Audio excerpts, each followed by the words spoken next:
Assalamualaikum warahmatullahi wabarakatuh.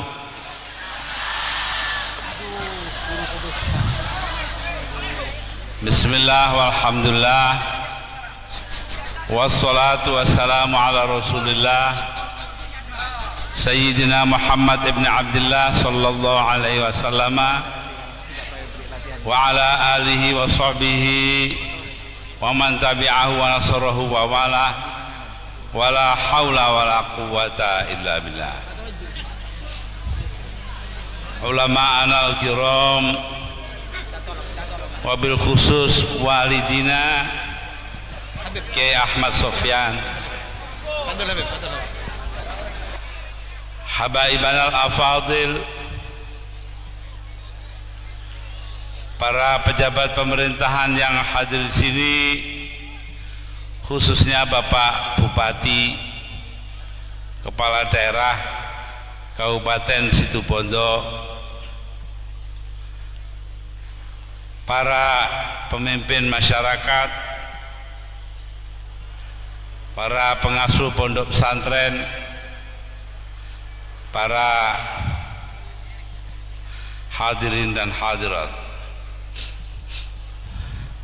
Alhamdulillah, saya sampai di sini pada saat ini dalam keadaan selamat, semuanya berkah apa yang diberikan oleh Allah Subhanahu wa taala kepada kita semua. Saya datang bersama-sama Bapak Kafi,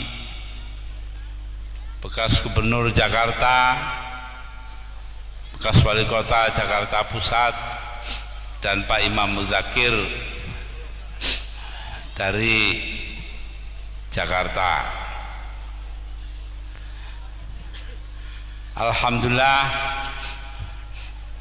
walaupun agak terlambat sedikit karena memang tempat ini sangat dekat dengan Jakarta. Ini kan tempatnya jin buang anak ini. Alhamdulillah, sampai di sini dengan tidak kurang sesuatu apa dan memperoleh karunia kesehatan dari Allah Subhanahu wa taala.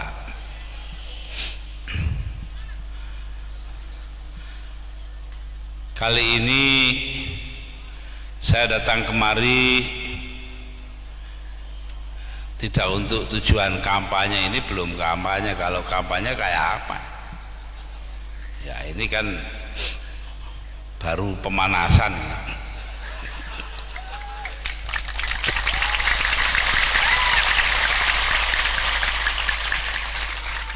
Situ Bondo itu tidak perlu kampanye.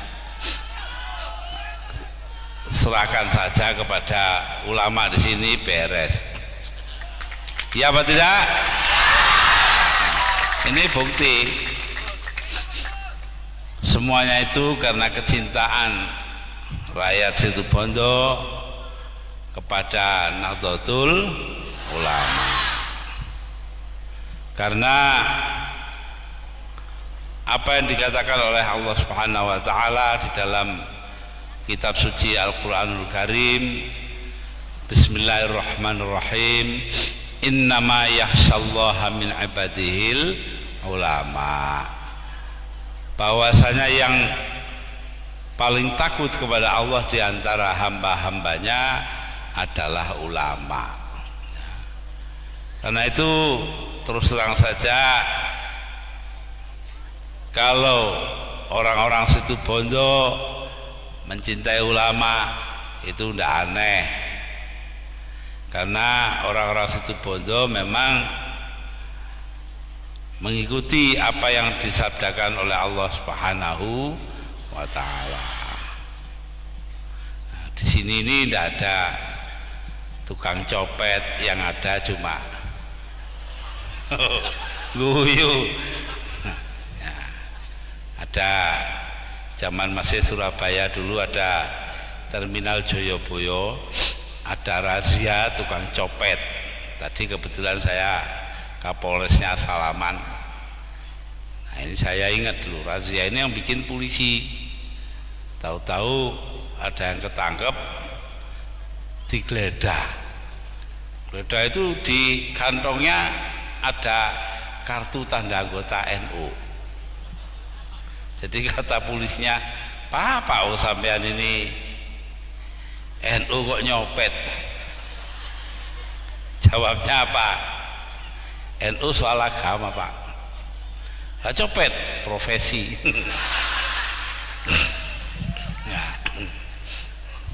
Nah ini lah ya wis copet gak gelem NU tambah nemen.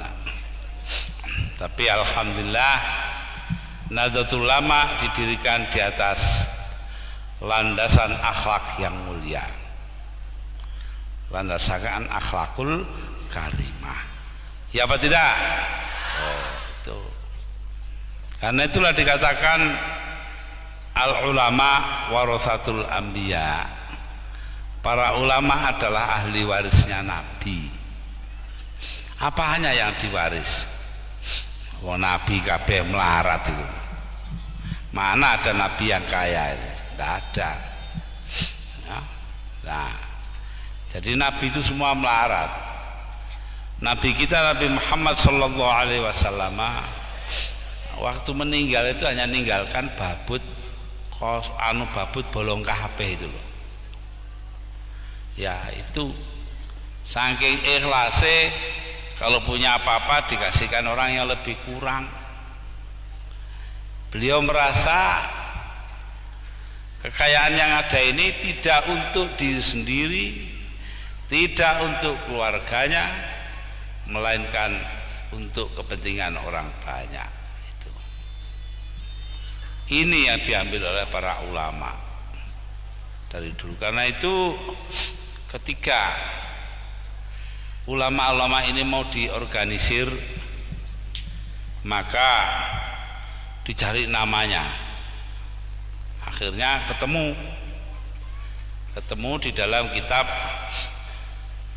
Syarhul Hikam, syarahnya kitab Hikam dari Imam Athaillah As-Sakandari dari Iskandaria atau Alexandria.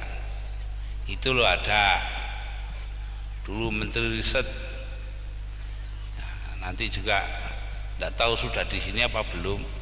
Nah, ada ya yang namanya Muhammad Athaillah Shahibul Hikam loh. MAS Hikam. Siapa MAS Hikam itu? Muhammad Athaillah, namanya Muhammad Athaillah, imam yang ngarang kitab itu, yang mempunyai Shahibul Hikam, Syarah Hikam loh. Lah itu dipakai nama oleh Kiai Abdul Fattah Plumpang untuk putra beliau. Ya ini Mas Hikam yang ada di sini. Nah, ana wong jenenge kitab ya baru ini ya. Untung tidak dinamai takrib. Nah, ketika dicari-cari dapatlah nama untuk organisasi ulama itu, perkumpulan ulama tersebut. Di sana ada ungkapan kata Imam Athaillah Shahibul Hikam, yaitu la tashab man la yunhiduka ilallahi haluhu wa la yadulluka ilallahi maqaluh. Jangan ditemani, jangan jadikan guru orang yang perilakunya tidak membangkitkan kamu kepada Allah dan kata-katanya tidak menunjukkan kepada Allah. Loh, siapa orang yang tingkah lakunya membangkitkan kita kepada Allah dan kata-katanya menunjukkan kita kepada Allah? Yaitu ulama. Loh itu yan hiduka, yang membangunkan, membangkitkan. Nah, dicari masdar atau asalnya itu Nahdhah.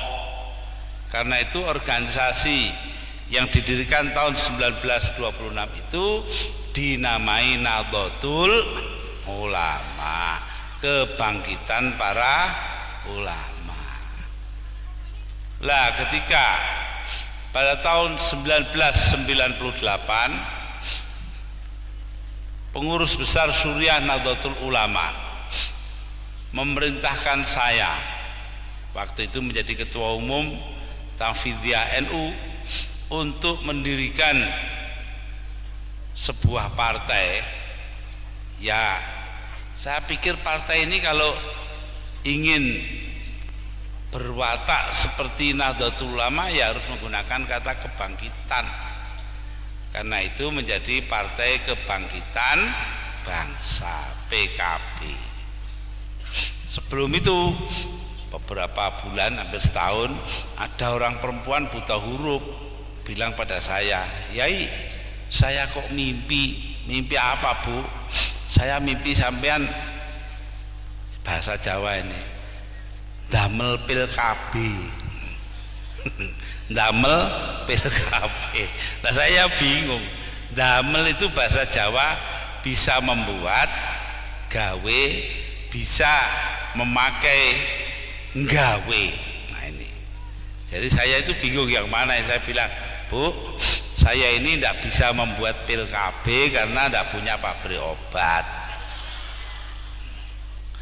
Juga saya tidak pakai pil KB, wong sudah tua, anaknya banyak, sudah 4, terus gede-gede KB malah duwe putu barang." Waktu itu anak saya baru kawin, kita lagi punya cucu. Lah nggak tahu, pokoknya saya mimpinya begitu. Ya sudahlah, kadar mimpi ya. Nah, itu akhirnya waktu disuruh buat PKB, cocok-cocokan namanya disetujui PKB, saya tertawa sendiri. Oh ini toh yang dimaksudkan pil KB dulu itu. Nah ini ya, alhamdulillah dengan cepat PKB menjadi besar dan sekarang menjadi dari sudut jumlah pemilih menjadi partai ketiga terbesar di Indonesia. Ini pun sebenarnya ya karena pemilihnya itu tidak benar. Loh, pemilihnya tidak benar gimana? Iya, baru dihitung 60% suara oleh Komisi Pemilihan Umum KPU di bawah pimpinan Bapak Rudini. Lalu Pak Habibie sudah membuat SK, surat keputusan Presiden tentang susunan DPR MPR, komposisi DPR MPR, baru 60 suara. Nah sing gurung dihitung, sing desa-desa sing umumnya ya nyoblos PKB. Karena itu kita menanyakan hal itu kepada Mahkamah Agung, tapi sampai sekarang belum dijawab. Begitu juga ketika pada tanggal 21 Juli 2001 saya berkirim surat kepada Mahkamah Agung, yaitu melakukan 21 Juli 2001 melakukan pengumuman keadaan darurat. Maka saya tanyakan beberapa hari kemudian kepada Mahkamah Agung, apa tindakan saya itu sesuai Undang-Undang Dasar apa tidak. Karena apa? Waktu itu tanpa ada landasan hukum, Megawati Soekarno Putri ngundangi orang datang ke rumahnya di Kebagusan di Pasar Minggu untuk memanggil sidang istimewa MPR tanpa sebab. Nah ini menurut penafsiran saya melanggar Undang-Undang Dasar.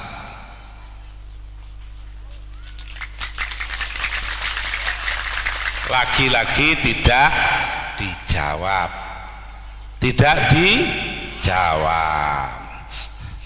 Kemudian saya kirim surat. Saya waktu itu memerintahkan Kapolri S. Bimantoro dan Panglima TNI Widodo AS untuk menangkap 15 orang yang melanggar Undang-Undang Dasar, juga tidak dilakukan, padahal Presiden yang merintah. Apa ini melakukan tindakan insubordinasi, melanggar perintah apa tidak? Juga tidak dijawab. Ini 3 sudah pelanggaran konstitusi. Datang yang keempat, yaitu pemerintah sekarang menaikkan harga BBM. Ini sebenarnya kalau penafsiran saya, menaikkan harga tanpa menaikkan pendapatan itu artinya melanggar konstitusi.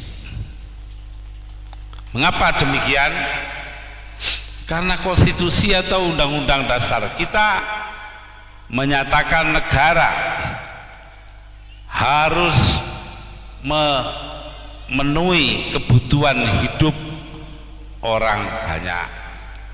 Di dalam undang-undang dasar kita disebutkan memenuhi hajat hidup orang banyak. Nah, kalau naikkan harga tanpa menaikkan pendapatan artinya melanggar undang-undang dasar. Yang kelima, pemerintah mengadakan divestasi Indosat, menjual Indosat kepada pihak lain. Apalagi pihak lain itu adalah sebuah negara sateng cilik, yaitu Singapura. Singapura hanya berpenduduk 3 juta orang, Indonesia 204 juta. Kayak selilit Nah, dibuatlah sebuah perusahaan di sana namanya Singapore Technology and Telecommunication, STT. 50% sahamnya pemerintah Singapura, 50% free tax dari Israel. Jadi artinya Indosat ini menyangkut penjualan saham kepada orang luar, padahal Indosat ini mengoperasikan atau melaksanakan satelit Palapa. Di dalamnya ada kode-kode intelligence kita. Jadi dengan demikian dia juga membahayakan hajat hidup orang banyak di negeri ini, akan keselamatan bangsa. 5 ini tidak ada yang dijawab oleh Mahkamah Agung karena Mahkamah Agungnya pengecut.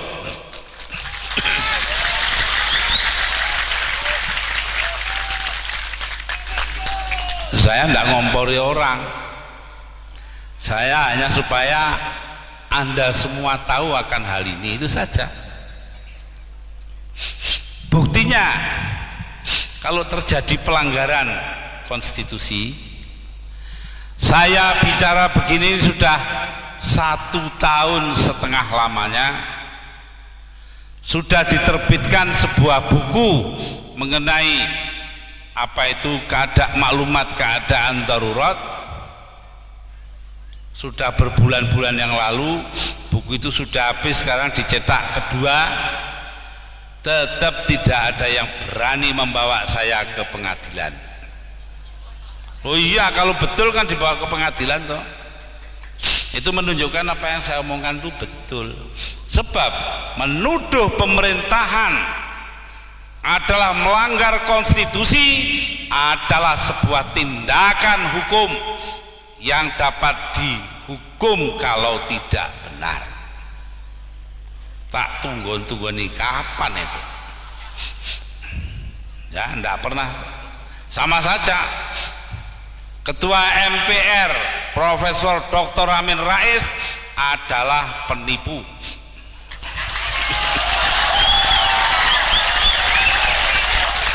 Ini ke 52 kalinya saya bicara di muka umum. Tak tunggu nih, bener gak ini? Yang menentukan benar tidaknya pengadilan. Saya tunggu, berani tidak membawa saya ke pengadilan? Sampai hari ini tidak berani. Mengapa saya berani mengatakan demikian? Dua bulan sebelum saya dipilih menjadi presiden, Amin Rais ditemani oleh Fuad Bawazir dan Al Hilal Hamdi naik helikopter ke pesantren Buntet Astana Japura di Cirebon. Di sana berkumpul 60 orang kiai besar-besar didatangkan oleh Amin Rais,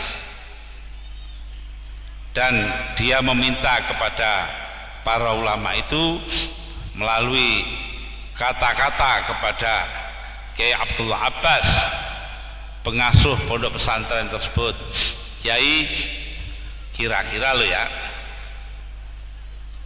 Mbok Gus Dur itu disuruh jadi calon presiden. Kiainya jawab, nanti dalam 2 bulan sampean lengserkan. Lalu dia katakan, wallahi tidak akan mungkin itu terjadi. Panjang lebar, ya memang enggak, 2 bulan, 20 bulan kemudian. Ya, artinya apa? Dia melanggar sumpahnya sendiri, janjinya sendiri. Lah orang melanggar sumpah atau janji itu kan penipu toh. Itu. Di mana-mana saya bilang begitu enggak berani jawab. Ada orang lain juga begitu, Wakil Presiden Hamzah Has. Saya bilang ini ke 39 kalinya. Jadi saya sudah pidato di mana-mana. Tidak hanya begini saja Pak Hikam, sudah di mana-mana. 39 kali saya mengatakan bahwa Pak Hamzah Has berada di belakang teroris.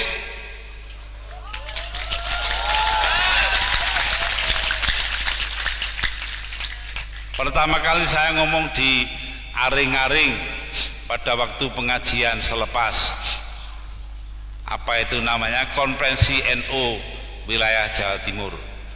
Ya, di situ saya katakan saya sangat terkejut ketika Wakil Presiden Hamzah Has menyatakan prihatin terhadap peledakan bom di Bali. Loh, kenapa kok cuma prihatin? Tidak berani mengutuk. Jangan-jangan saya bilang orang di belakang pemboman itu adalah temannya Hamzah Has.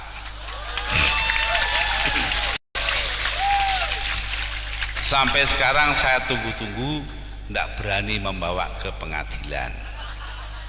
Mustahil dia tidak dengar, dia mesti dengar. Yang ini pun dia dengar. Ya, lah itu. Jadi jelas sekali para hadirin dan hadirat bahwa negeri kita ini sedang mengalami duka nestapa, sedang mengalami kesusahan. Karena apa? Konstitusi yang diperjuangkan mati-matian,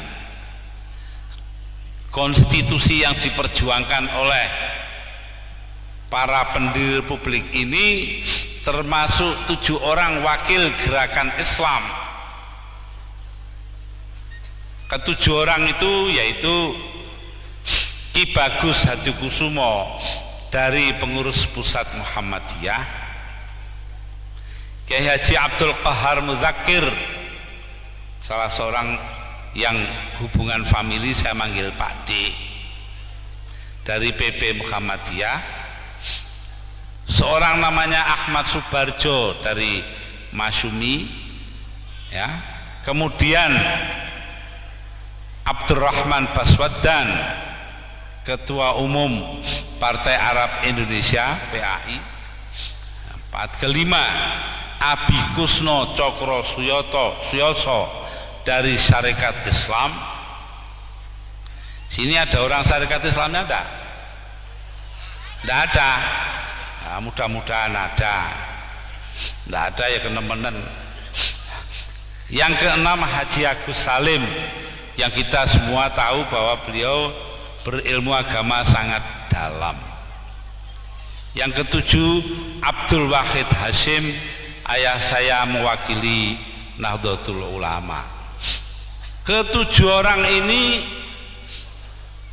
ketika berkonsultasi dengan Bung Hatta tanggal 18 Agustus 1945, sehari setelah kemerdekaan diproklamasikan, mengeluarkan istilah sekarang ini ngedrop piagam Jakarta dari pembukaan Undang-Undang Dasar. Loh, negara yang diperjuangkan mati-matian juga oleh para wakil-wakil organisasi Islam itu sekarang sedang mengalami musibah besar-besaran karena terjadi pelanggaran konstitusi, pelanggaran demi pelanggaran. Lah yang diurusi itu tidak ada yang pokrok, cilik-cilik, bangsanya soal inul, guyu, tawa itu. Ya kan soal kecil loh, inul lah lo. Ya. Inul tukang ngebor.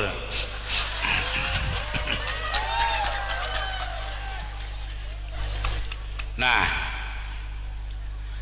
karena itulah pelanggaran demi pelanggaran, kebohongan demi kebohongan, pengkhianatan demi pengkhianatan, Allah marah. Karena marah itu kita lihat sekarang, bumi longsor, gunung-gunung meledak, bahkan diumumkan Semeru, Gunung Semeru itu sudah mati, sekarang hidup lagi. Ya, semenjak beberapa bulan ini istilah mereka ahli-ahli geologi, Gunung Semeru aktif kembali. Bahkan 2 hari yang lalu Malang kena abu dari Gunung Semeru, sehingga akhirnya ketika saya ada acara di Bangil itu dari Kediri saya liwat Jombang, lalu ke Mojokerto, Mojosari, Japanan, Gempol, Bangil, sedangkan yang mapak saya Bapak Khairon Syakur dari Bangil pulangnya misah liwat Blitar, itu tidak bisa liwat karena gelap gulita, tertutup debu. Nah, lalu itu semua tanda, yang longsor, yang gunung, yang banjir, sembarang kali itu tanda bahwa Allah marah karena terjadinya hal-hal yang bersifat pengkhianatan dan sebagainya itu. Karena itu marilah kita adakan perbaikan yang diperlukan, dan nanti dalam pemilihan umum atau pemilu yang akan datang memilih pihak yang tepat, yang benar-benar memperjuangkan kepentingan rakyat.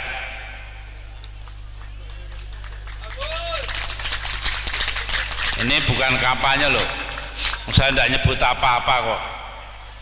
Pihak yang mementingkan kepentingan rakyat, ya loh.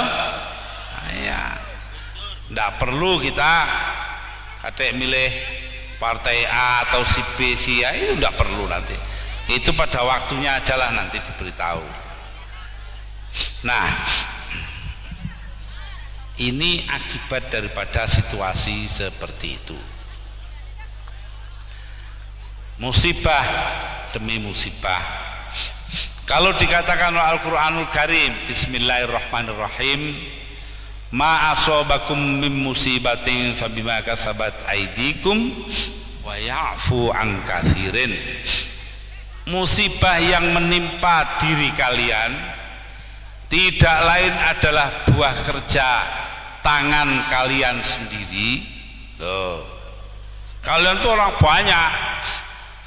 Nah, di dalamnya termasuk gombal-gombal yang melanggar konstitusi. Nah, karena hal itulah maka kita kena musibah demi musibah.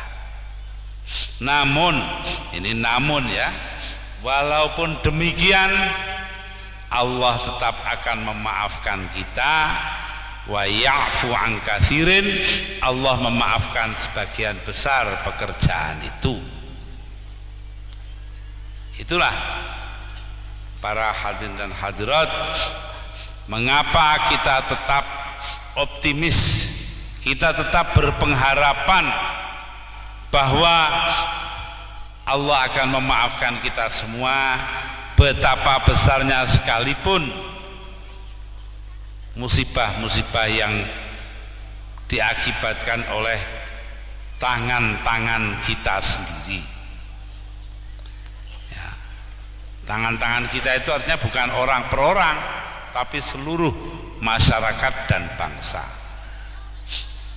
Nah, para hadirin dan hadirat, itulah sebabnya orang seperti saya itu selalu berpegang kepada apa yang dikatakan oleh Al-Quranul Karim, yaitu Bismillahirrahmanirrahim, wala talbisul haqqa bil batil wa taktumul haqqa wa antum ta'lamun.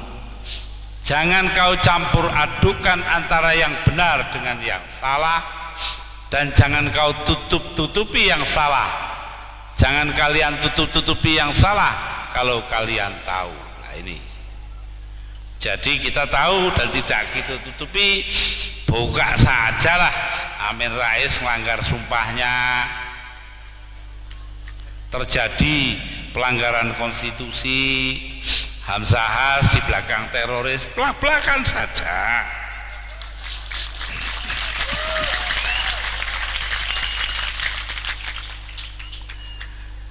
Nah, para hadirin hadirat,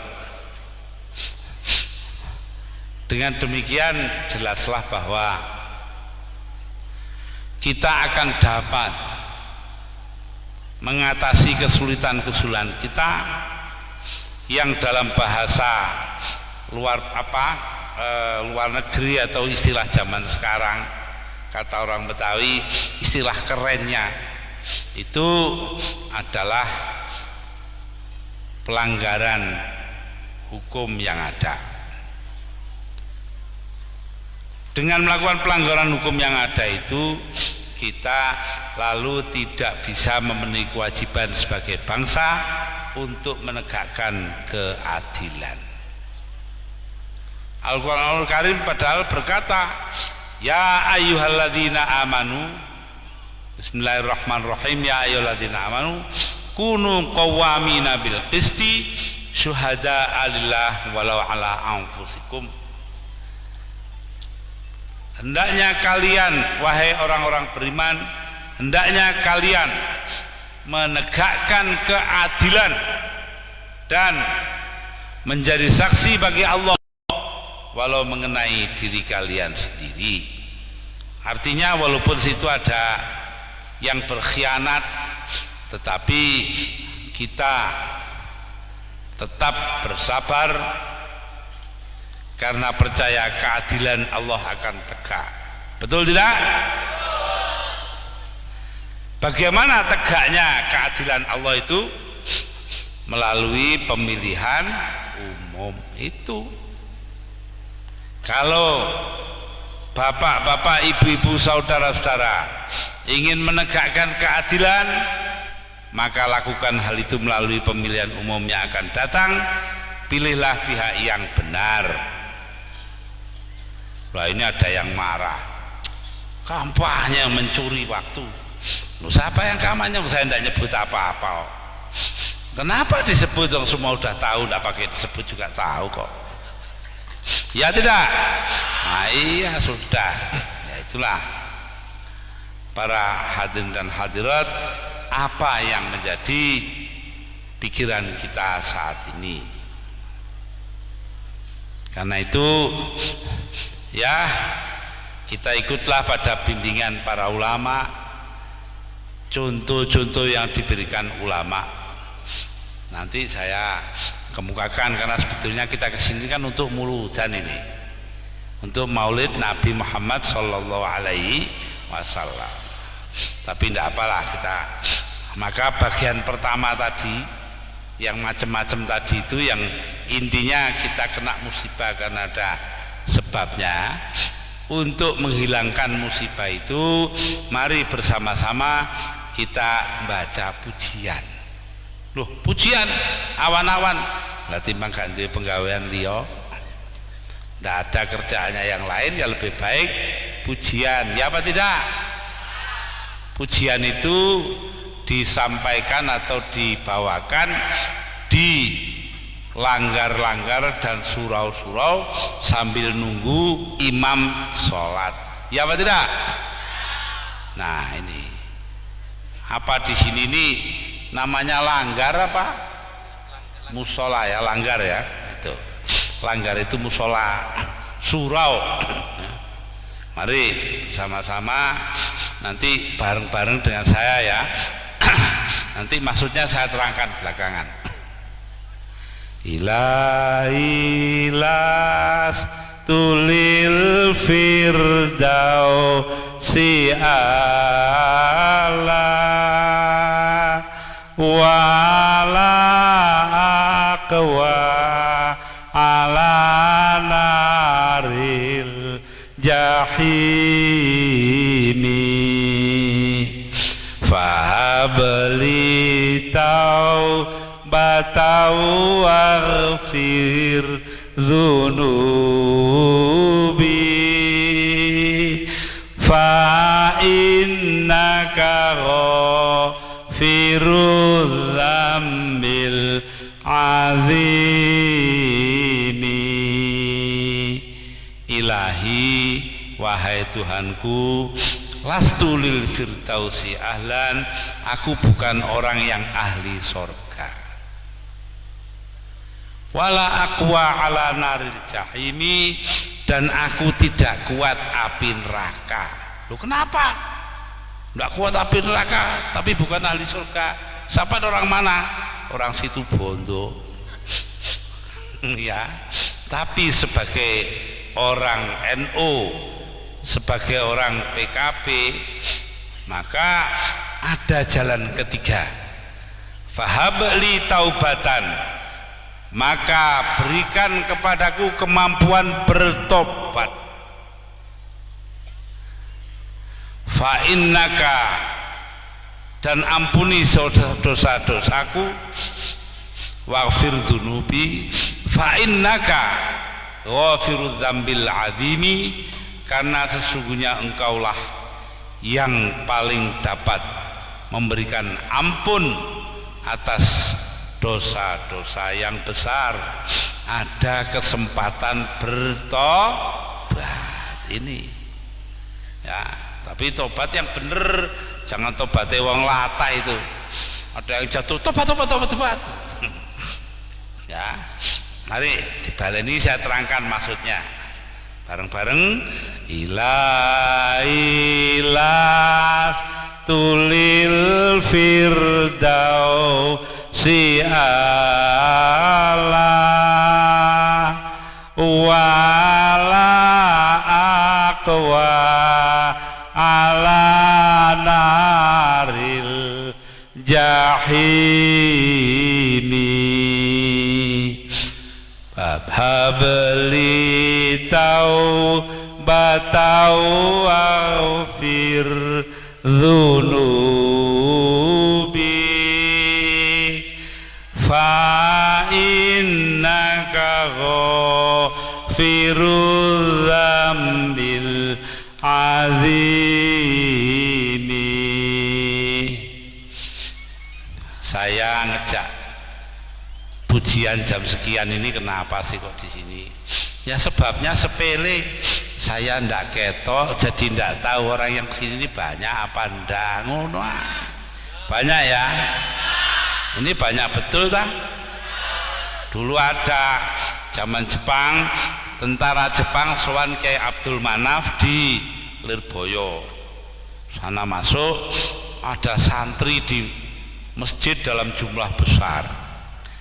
Di depannya masjid ada banyak angsa itu loh. Tahu banyak angsa itu? Soang itu toh. Nah, akhirnya banyak ya. Nah itu ada si Jepang tadi masuk ke rumahnya Kyai Abdul Manaf, nanya, Haji, banyak santri ya? Maksudnya yang di masjid banyak, jumlahnya besar.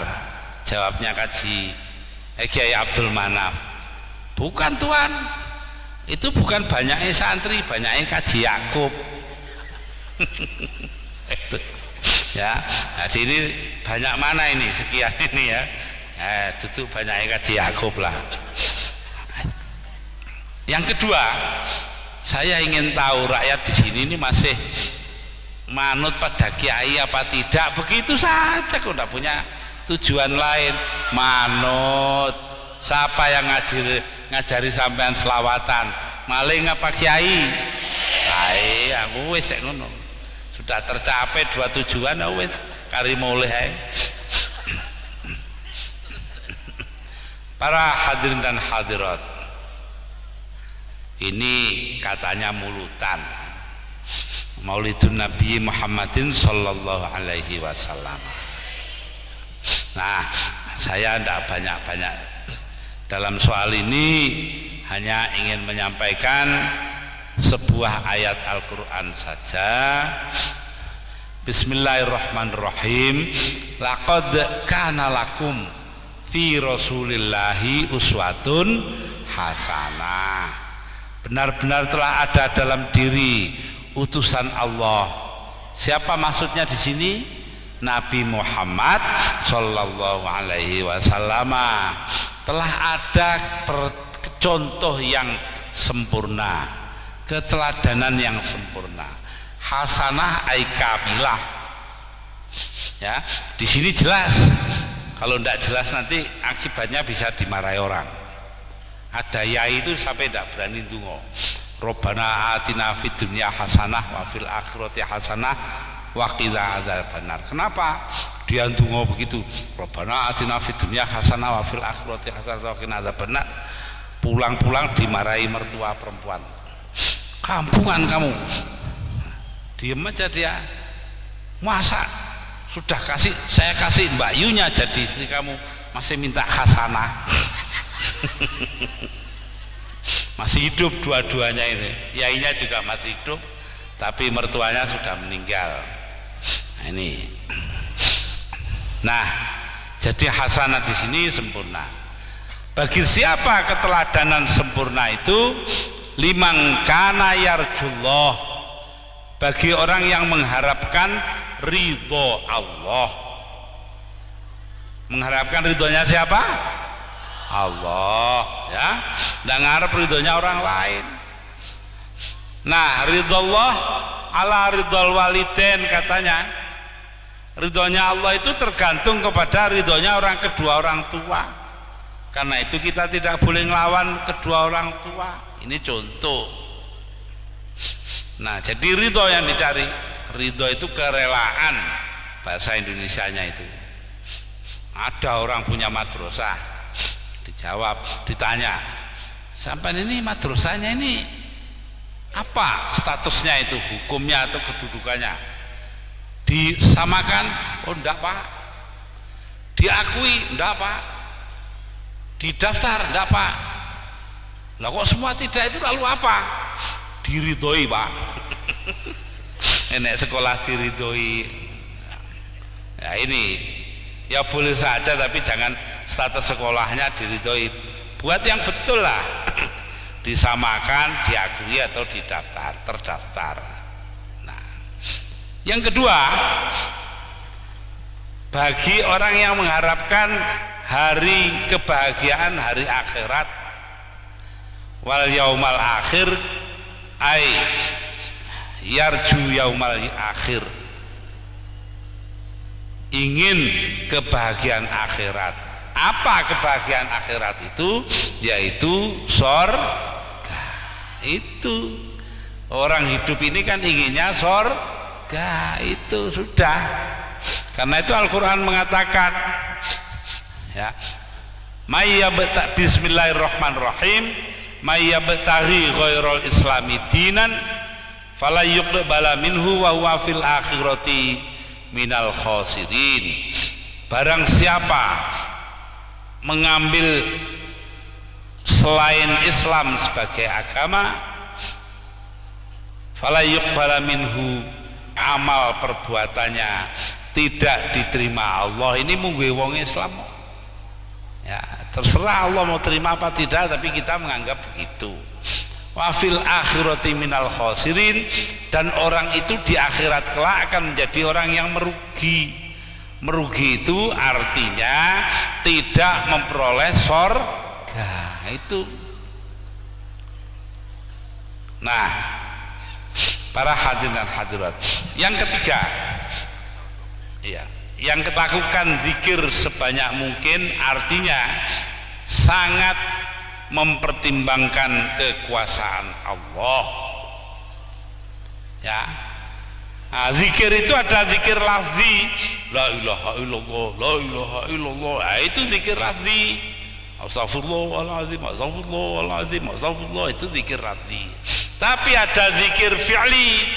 Zikir lafzi itu zikir dengan ucapan, zikir fi'li itu zikir dengan perbuatan. Nah, sekarang ini hikmahnya maulid sekarang ini apa? Siapa sampai ini benar-benar sudah zikir fi'li? Karena apa? Ini pertanyaan saya sekarang. Kalau air sungai itu mengalir kemana? Ke laut. Laut ini kalau sini apa bahasanya? Laut. Tase. Oh, tase. Dah, laut itu utara ya. Iya. Karena saya orang Jawa ya, nggak ngerti bahasa sini, bahasa Madura. Alhamdulillah ada bahasa nasional, bahasa Indonesia. Kalau ndak ada hubungan saya dengan sampean, ndak ngerti satu sama lain. Nah, ada orang situ Bondo itu belajar di Australia, belajar kimia, ndak jarang pakai bahasa itu, ngomong nggak pernah, rumus-rumus ditulis di papan tulis atau di kertas sampai lulus jadi doktor. Lah ngurus tiket mau pulang, tiket pesawat terbang, kartu pesawat terbang, ditanya sama pegawai universitas, when will you go back to your country? Kapan kamu akan kembali ke negeri kamu? Jawabnya, montak mande ya Tuesday. Lah ini apa, ada monnya barang ini repot ya. Nguyu ini. Tahu ngalami tak? Ya. Nah, kalau air itu sampai ke laut, kemudian dipanaskan oleh matahari menjadi uap air. Uap air naik ke atas menjadi apa? Awan, ya toh? Jok megalo, muring-muring kok. Jadi awan. Awan didorong angin sampai ke gunung. Ke atas gunung pendinginan terjadi. Di atas gunung kan selalu dingin lalu jadi apa? Air hujan.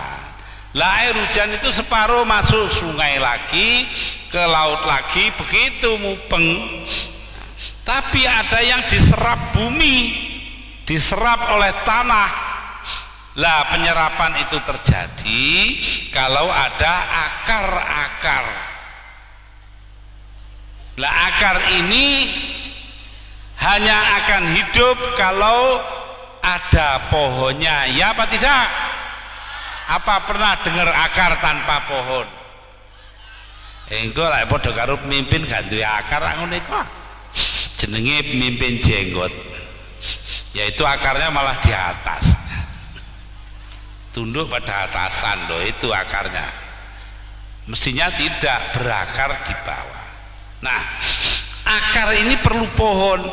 Lah kalau pohonnya ditebang kan akarnya mati. Loh itu loh.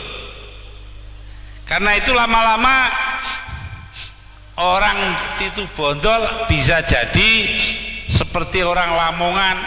Apa itu? Kalau musim kemarau nggak bisa cebok, kalau musim hujan nggak bisa jongkok. Nah, cebok dan jongkok ya. Ketiga ora iso cewok, rendeng ora iso dodok. Kenapa? Lah mau cebok nggak ada airnya, musim kemarau habis, tidak disimpan lagi kok, tidak diserap bumi, sumur-sumur kering, kali-kali kering. Lah musim hujan tidak bisa cebok karena banjir bandang itu. Nah, supaya tidak mengalami nasib seperti itu, tolong pohon-pohon itu jangan ditebang ya. Harus ada perencanaan dalam penebangan pohon. Nah, pohon yang sudah ada itu tolong supaya ditanam kembali loh. Ditanam kembali. Ini NU cabang Garut itu setelah peristiwa longsor di Mandalawangi, semua getun menyesal. Akhirnya sekarang Pemda membagi tiap MWC atau kecamatan itu NU diberi 2 hektar tanah untuk penghutanan kembali. Lalu Perhutani dan Universitas Pajajaran itu diajari caranya menanam pohon yang baik, dan Pemda tingkat 1 menyediakan bibitnya lah ini. Tapi ya sayangnya begitu kok, setelah longsor. Ada di Tuban ini, Kabupaten Tuban, NU cabang itu kerjasama dengan pihak Perhutani mengadakan tanaman sela di pohon-pohon, karena di sana tanahnya kapur, memerlukan tanaman sela seperti itu. Entah berapa ratus hektar itu. Mbok ya di sini bisa ditiru hal semacam itu. Kebetulan ada Pak Bupati, ada pengurus NU, wes rundingan kono. Betul tidak? Ya sudah. Jadi karena itu saya harapkan semuanya jangan angger-angger asal-asal saja nebang pohon, agar supaya kita ini benar-benar bisa zikir fi'li yang baik. Ya inilah hikmah yang ingin saya tarik dari peristiwa Maulid Nabi kali ini. Hadirin dan hadirat, ini sudah sore, sudah waktunya kita menjelang maghrib, maka harus kita tutup. Saya tutup ini dengan sebuah syairan.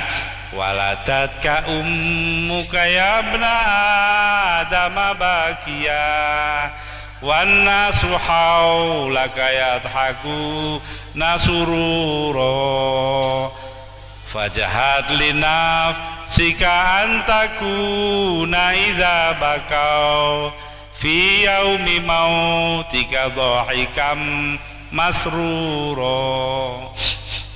Engkau lahir wahai anak Adam. Siapa itu anak Adam?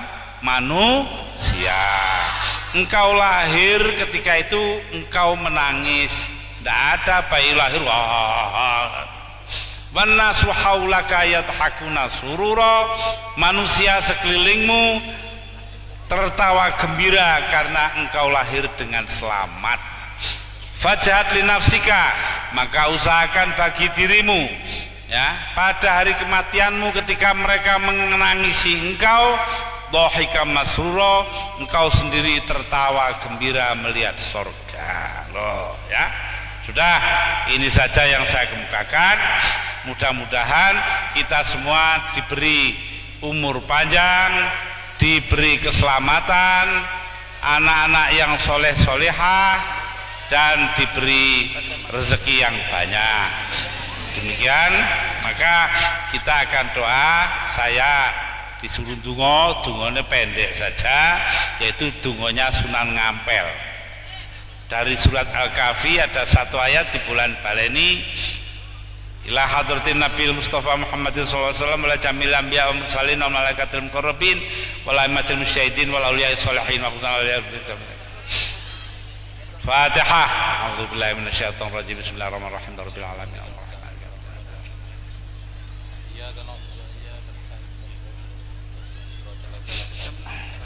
Rabbana atina min ladunka rahmatan wa hayyi lana min amrina rasyada. Rabbana atina min ladunka rahmatan wa hayyi lana min amrina rasyada. Rabbana atina min ladunka rahmatan wa hayyi lana min amrina rasyada. Wa sallallahu ala sayyidina Muhammad. Wassalamualaikum warahmatullahi wabarakatuh.